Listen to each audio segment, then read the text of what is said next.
এই যে আমার হ্যান্ডসাম হাবলা মাছি উড়ে যাচ্ছে, মাছিকে ভৌ ভৌ করে বকছে। এই কাকে বকছিস? হ্যাঁ, কাকে ভৌ ভৌ করছিস? ও গজরাচ্ছে সিংহ মামা, হরিণ দেখে ভয় পায় আবার মাছিকে দেখে ভৌ ভৌ করছে। কি কে বিরক্ত করছে? এমনিতেই বুবুর মটকাটা একটু গরম আছে। দাদুন গেছে সেই কখন, দিদুনকে নিয়ে বেরিয়েছে, এখনো বাড়িতে আসার নাম করছে না। ও তো এখন ছটপট ছটপট ছটপট করছে। কি পাই না, এখন আমাকে গেটটা খুলে দিতে হবে। সারাটা সকাল ধরে দুষ্টু করে যাচ্ছে, কলপাট দিয়ে বাগানে পালিয়েছে।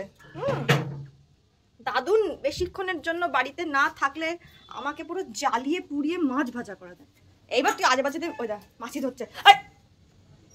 মাছিটা ধরা যায় না। কি হচ্ছে তোদেরও? কি হচ্ছে? ওইদিকে যাবি না, আমি কিন্তু খুব পিট্টি দেব।